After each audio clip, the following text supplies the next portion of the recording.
Oséias capítulo 5, verso 15 vai dizer: irei e voltarei para o meu lugar, até que se reconheçam culpados e busquem a minha face. Estando eles angustiados, cedo me buscarão, dizendo: vinde e tornemos ao Senhor, porque Ele nos despedaçou e nos sarará. Fez a ferida e a ligará. Depois de 2 dias nos revigorará. Ao 3º dia nos levantará e viveremos diante dele.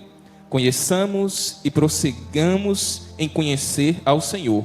Como a alva, a sua vinda é certa, e ele descerá sobre nós como a chuva seróide que rega a terra. Que te farei, ó Efraim? Que te farei, ó Judá? Porque o vosso amor é como a nuvem da manhã e como o orvalho da madrugada, que cedo passa. Por isso os abati por meio dos profetas, pela palavra da minha boca os matei, e os meus juízos sairão como a luz. Pois misericórdia quero, e não sacrifício, e o conhecimento de Deus mais do que holocaustos. Quero, queridos, convidar a amada igreja, ainda assim assentado, a curvar suas cabeças para que a gente possa pedir ao Senhor entendimento dessa palavra. Senhor, nós te louvamos e te exaltamos na beleza da tua santidade, porque o Senhor é Deus sobre nós, e o Senhor conhece o íntimo de cada um dos teus servos. O Senhor conhece a necessidade da tua igreja. E nós te pedimos, meu Pai, pela operosidade da nossa fé em ti, que o Senhor ministre a palavra do teu evangelho, a palavra de cura, a palavra de restauração do Senhor sobre nós. Ó Pai, nós somos o teu povo, um povo remido a ti, mas nós precisamos nos curvar diante do Senhor, porque nós todos os dias precisamos de um conserto diante de ti.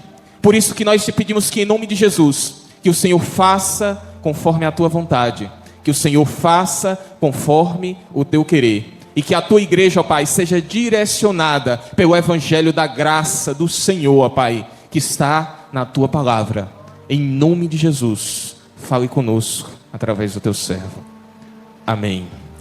Queridos, eu quero convidar a igreja de Cristo a meditar nesse texto juntamente comigo, subordinado à seguinte temática: quando Deus fere para curar.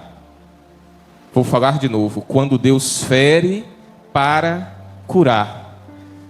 Às vezes, irmãos, nós não entendemos os motivos das coisas em nossa vida, buscamos respostas em diversas coisas, e sabemos que a vida às vezes nos proporciona momentos um pouco delicados, momentos onde passamos por dificuldades, momentos onde passamos por dificuldades na nossa própria saúde, enfermidades e tantas outras coisas da parte de Deus que nós passamos nesse mundo, que às vezes nós não conseguimos entender o motivo pelo qual estamos passando por algumas coisas. Mas nós cremos, pela soberania de Deus, que tudo está no controle dele. Ele nunca perdeu o controle em um momento sequer da sua vida. Ele nunca perdeu um controle em um momento sequer dessa igreja. E eu digo mais, ele nunca perdeu o controle em um momento sequer do universo inteiro. Porque ele é o Deus soberano, o Deus que criou todas as coisas para a sua glória. E muito nós temos falado nos últimos dias, a igreja de Cristo, a respeito de restauração, a respeito de avivamento, a respeito de um renovo espiritual. E é certo que o desejo de um povo que está quebrado é o conserto. O desejo de um crente sincero é viver em uma comunidade santa, na qual Deus fala por intermédio da sua palavra e pela boca dos teus servos. O desejo daquele que está doente é a cura. Isso é lógico. Mas em meio à nossa busca por restauração, existem 2 perguntas retóricas que precisamos fazer para dentro de si mesmo. Por que estamos quebrados? E em que nós precisamos ser restaurados por esse Deus. Voltamos então ao texto que lemos. O livro de Oséias, como muitos dos nossos irmãos já sabem, relata a história do reino do norte, Israel, antes da sua queda definitiva nas mãos dos assírios, que ocorreu lá por volta de 722 a.C. Era um período marcado por contradições profundas. Sob o reinado de Jeroboão II, Israel havia experimentado prosperidade econômica e expansão territorial. Mas por trás de toda essa aparência de sucesso havia uma grande ruína espiritual em Israel. O povo tinha se afastado da aliança feita com o Senhor e, em vez de confiar em Deus, buscavam alianças políticas com potências estrangeiras, especialmente a Síria. Em vez de adorar a Deus, o Deus da aliança, se curvavam diante de Baal e outros ídolos cananeus, misturando o culto verdadeiro com as práticas pagãs. A religião ali, ela continuava ativa. Os sacrifícios, as festas, os cânticos, mas o coração estava distante.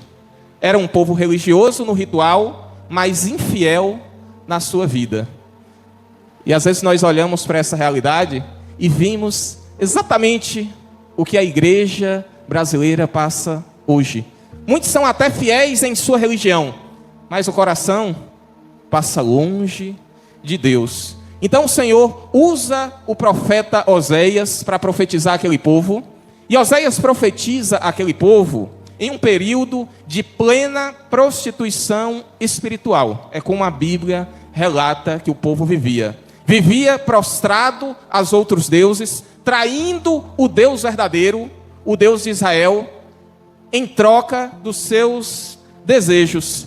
E nesse capítulo que nós acabamos de ler, o capítulo 5, verso 15, Deus, ele tem uma atitude diante daquele povo. Diante daquilo que aquele povo estava vivendo, daquilo que aquele povo estava fazendo, o Senhor toma uma atitude. E a atitude do Senhor diante daquele povo foi de retirar para despertar o coração daquele povo. No capítulo 5, verso 15, eu quero que os irmãos voltem e acompanhem comigo, onde vai dizer da seguinte maneira: irei e voltarei para o meu lugar, até que se reconheçam culpados e busquem a minha face. Só a metade desse verso. Queridos, olha para a realidade que a gente vive. Às vezes nós não sabemos o porquê de tantas coisas estarem acontecendo. Às vezes nós buscamos por uma restauração e não entendemos porquê que essa restauração ainda não veio sobre a nossa vida. E às vezes um pouco alarmante, um pouco preocupante dizer isso.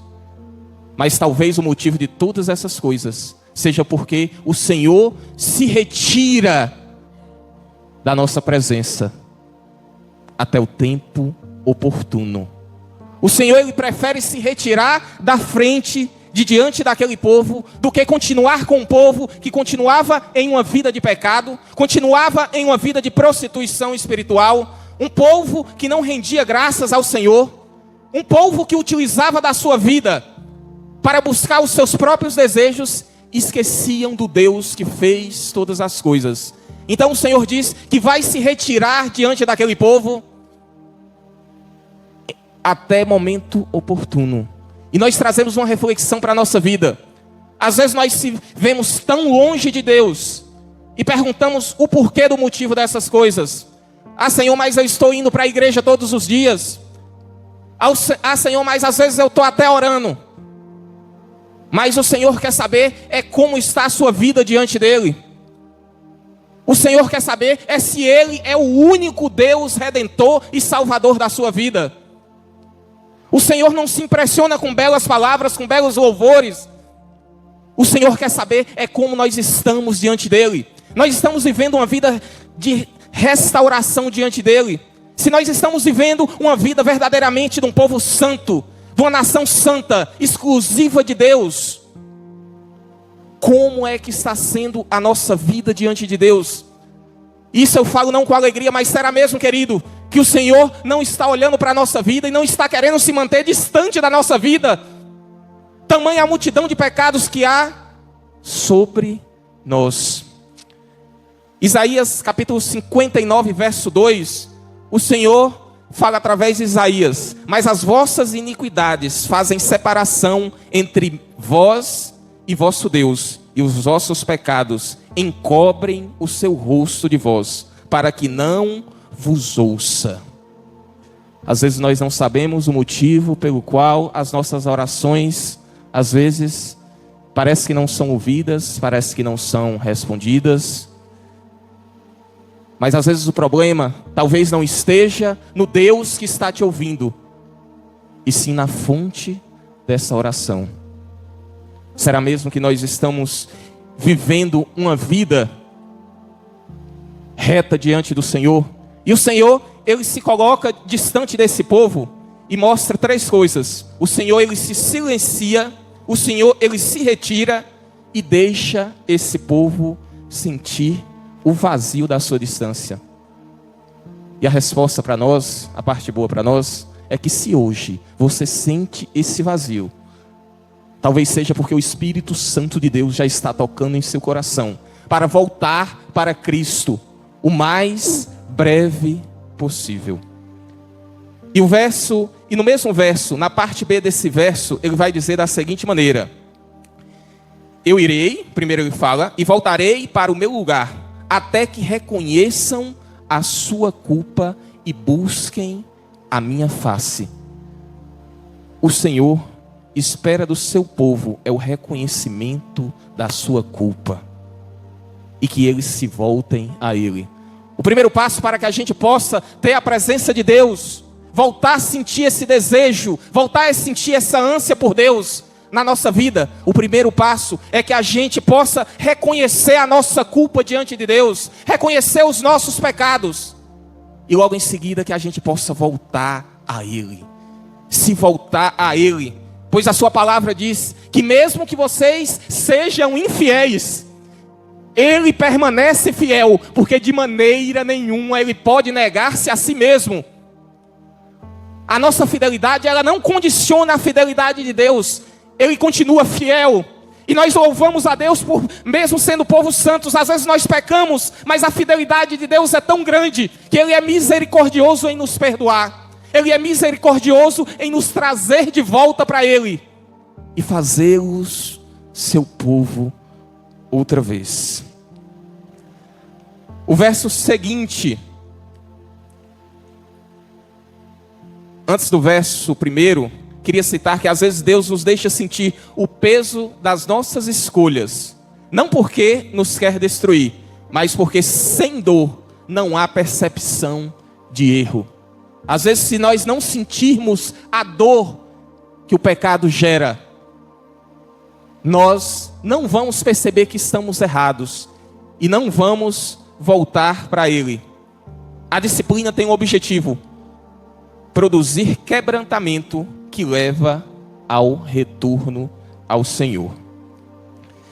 A atitude do povo para com o Senhor está aí no no capítulo 6, o verso 1.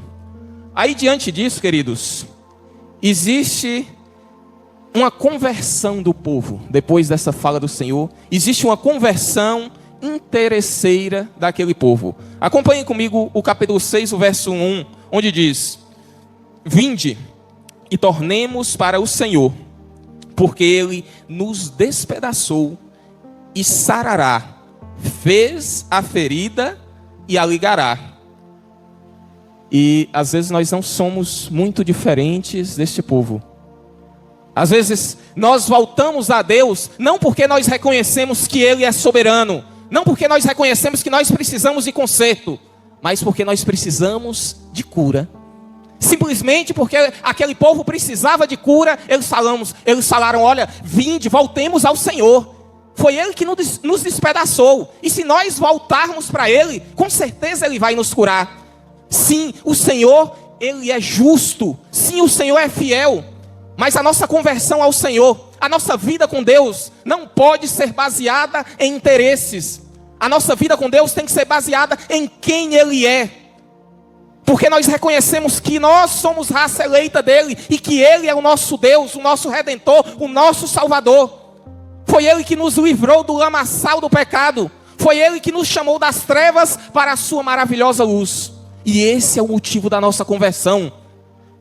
Nós não devemos vir até Deus simplesmente pelo interesse que nós temos de restauração na nossa família. Nós não devemos vir até Deus simplesmente pelo interesse que nós temos que Ele nos sara a nossa vida espiritual, a nossa parte física. Ele pode fazer isso tudo, todas essas coisas? Sim, com certeza. Ele é o Deus poderoso que pode todas as coisas. Mas o motivo que nós temos para adorá-lo, para bendizer o teu santo nome, é porque Ele é. Porque Ele é. Porque Ele sempre foi e Ele é aquele que há de vir. E qual foi a motivação desse povo? Porque Ele nos despedaçou, Ele nos sarará. Simples assim. Nós estamos motivados pelo que Deus pode fazer.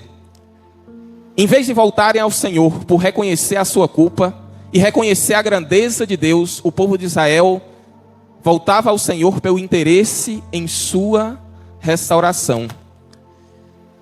E no capítulo 6, verso 2, ele vai dizer assim: depois de 2 dias nos revigorará, e ao terceiro dia nos levantará, e viveremos diante dele.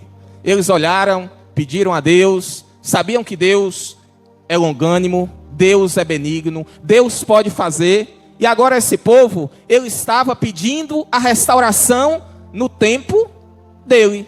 Vai acontecer assim, nós vamos voltar ao Senhor, e quando nós voltarmos ao Senhor, depois de 2 dias, Ele vai nos restaurar. Ele vai restaurar a nossa vida. Simples assim, de 2 a 3 dias o Senhor vai fazer todas essas coisas. Não é que Ele não possa fazer, porque Ele é o Deus Todo-Poderoso, e Ele pode fazer, mas Ele vai fazer em seu devido tempo. A palavra do Senhor diz que tudo fez Deus formoso em seu devido tempo. Às vezes a ansiedade da dor, da angústia, da agonia que nós temos em nosso coração não nos deixa entender que o tempo é de Deus. E Ele faz tudo formoso ao seu devido tempo. O tempo é do Senhor. Muitas das vezes nós nos colocamos diante de Deus com a ordem para o Senhor. O Senhor tem que fazer, e o Senhor vai fazer, porque o Senhor é Deus. Sim, Ele sabe que Ele é Deus, mas o tempo é dele. Ele vai fazer conforme a vontade dele. E é isso que aquele povo, ele não entendia. Às vezes nós imaginamos igual o povo de Israel. Esperamos que Deus restaure, mude e transforme aquilo que se faz necessário em nosso tempo e não no dele. E muitas das vezes somos urgentes ao pedir e tardios a nos arrepender genuinamente. Para pedir é fácil, né? A gente ora, a gente clama, a gente fala: Senhor, tenha misericórdia do teu servo. Mas o arrependimento que nós precisamos é o que nos falta para alcançar mais o Senhor. É arrependermos dos nossos próprios pecados. É nos colocar como Davi se colocou. Não é à toa que Davi é chamado do homem segundo o coração de Deus. Para aquele homem que cometeu pecado tão horrível como Davi. Prostituição, planejou o assassinato de Urias. E se coloca diante de uma circunstância bastante delicada diante de Israel. Quando o profeta chega para Davi e conta uma história da ovelha, Davi ouve aquela história e ele fala: esse homem que cometeu isso deveria morrer, tal homem deveria morrer. O profeta fala: Davi, esse homem é você. Davi cai em si e fala: Senhor, eu pequei contra o Senhor. Rasga suas vestes e vai com boca no pó, porque ele sabe que antes da restauração tem que haver arrependimento. E o nosso erro é ser tardios em nos arrepender e rápidos em pedir misericórdia. Mas o nosso coração às vezes demora em buscar o arrependimento. O verso 3 desse mesmo texto vai dizer da seguinte maneira: conheçamos e prosseguimos em conhecer ao Senhor, como a alva, a sua vinda é certa, e ele descerá sobre nós como a chuva seródia que rega a terra. Nós temos aqui um chamado ao conhecimento de Deus, para desfrutar dos seus benefícios. E aqui eu quero destacar, queridos, que essa primeira parte dessa fala desse povo não tem nada errado, pelo contrário, nós devemos conhecer e prosseguir conhecendo ao Senhor.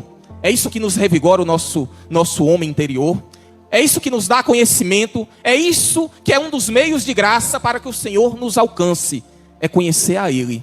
Mas o problema desse povo é porque o conhecimento de Deus que eles buscavam é para desfrutar dos seus benefícios. Percebam aqui o que eles dizem, né? Eles falam: conheçamos e prossigamos conhecer ao Senhor. Como a alva, a sua vinda é certa, e Ele descerá sobre nós como a chuva. Parafraseando: olha, se nós conhecemos a Deus e buscarmos as suas bênçãos, certamente Ele virá.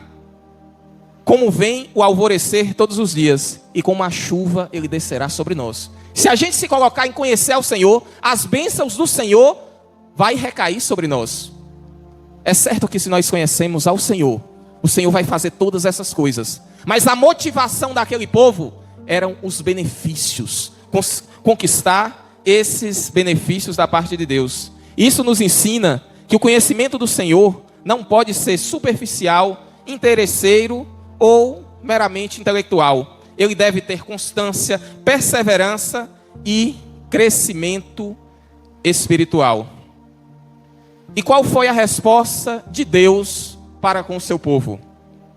No verso 4, ele vai dar a resposta para a indagação desse povo. Que te farei, ó Efraim? Que te farei, ó Judá? Porque o vosso amor é como a nuvem da manhã e como o orvalho da madrugada, que cedo passa. Diante disso, queridos, o Senhor rejeita o amor desse povo. O Senhor rejeita a forma que esse povo se prostra diante dele. Porque ele diz que esse amor não é como uma chuva intensa, é como um orvalho que cai à madrugada, que vai logo de manhã cedo, quando o sol nasce, acabou. E eu quero trazer para a nossa vida mais uma vez, mais uma aplicação. Muitas vezes nós somos desse mesmo jeito. Diante das nossas necessidades, quando nós estamos quebrados diante de Deus, o nosso amor, a nossa busca, a nossa intensidade ao Senhor é como esse orvalho. Nós estamos ali buscando, mas logo que se passa a noite, que vem o sol, a gente se esquece desse Deus. Depois que a gente alcança os benefícios, acabou. A gente não precisa de Deus para mais nada em nossa vida. E Deus, Ele rejeita a religiosidade vazia daquele povo e se entristece com aquele amor passageiro. E eu quero trazer uma reflexão para a nossa vida. Como é que está sendo o nosso amor para com Deus? Ele está sendo apenas passageiro, a ponto de apenas alcançarmos os nossos objetivos e abandonar logo em seguida o Senhor? Ou está sendo um amor sincero, verdadeiro, de um filho para com o pai, de um filho que reconhece que não é nada sem o seu pai? Não era nada mais do que isso que Deus esperava do seu povo. Não é nada mais do que isso que Deus espera de nós. Deus espera que o seu povo o adore em espírito e em verdade e o reconheça como o único Senhor e Salvador e Redentor da sua vida. O que muitas vezes nós deixamos passar para trás é que nós não somos e nunca seremos tão independentes a ponto de não necessitarmos do Senhor. E eu jamais quero isso para mim, e que a igreja de Cristo possa entender que por mais que você cresça, por mais que você tenha prosperidade, por mais que você alcance benefícios da parte do Senhor, Ele continua sendo o seu Pai. E a nossa dependência tem que continuar no Rei do Universo, naquele que fez todas as coisas para a sua glória. Foi assim diante da vida do povo de Israel, e é assim muitas das vezes diante da nossa vida. Nós buscamos ao Senhor com intensidade, quando nós precisamos e quando nós queremos alguma coisa. Mas quando logo passa aquele período, a gente faz igual a esse povo. Como o orvalho da manhã é a nossa busca. A gente se esquece dele e segue a nossa vida sem Deus. E é contra isso que o Senhor fala com o seu povo. No verso seguinte, o Senhor prefere a misericórdia que o sacrifício, e o conhecimento verdadeiro de Deus é mais precioso do que qualquer holocausto.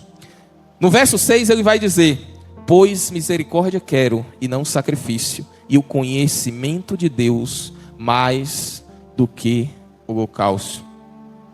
Queridos, o Senhor nos mostra através desse versículo que o ritual sem coração não agrada a Deus, que o culto sem vida não honra, e que sacrifício sem obediência é vazio.